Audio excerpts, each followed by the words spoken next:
Alrighty, so for this week, we have a different order of things because we're doing something different this week. And here's the thing I want to give you a heads up on.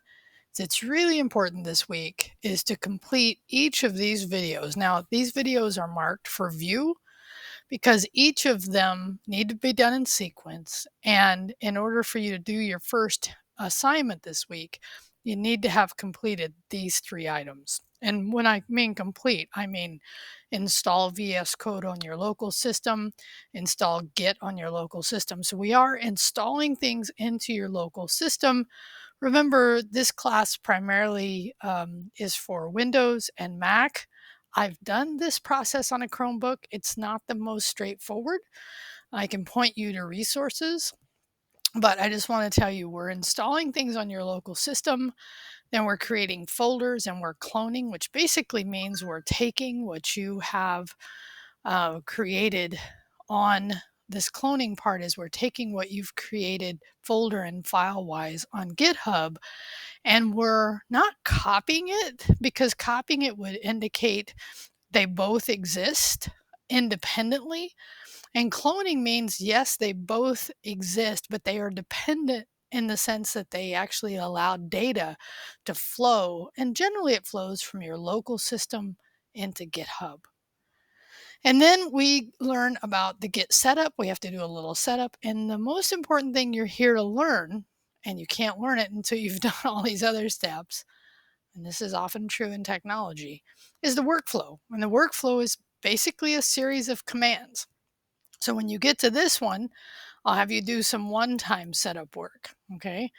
But then these commands here are actually the ones you'll do. You'll get so used to doing this. When you first do it, it'll feel like it takes what we call muscle memory, doing it several times in order for you to gain that experience. Okay.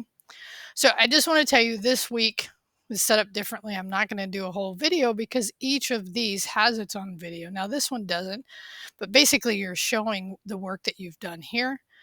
And then here we do a little more. So it's we're still repeating. And then here's where we get into actually diving into some content from somebody else and learning HTML5 and CSS3 and a crash course, but there's videos for that one as well. So my suggestion here, if you didn't hear me, is make sure you have these done in sequence. Don't jump around. Ask for help when you need it.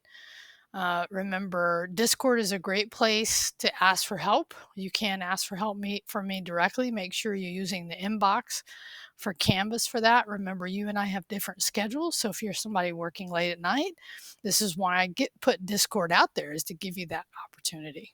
Okay. I hope this at least gives you an overview of what you're going to do.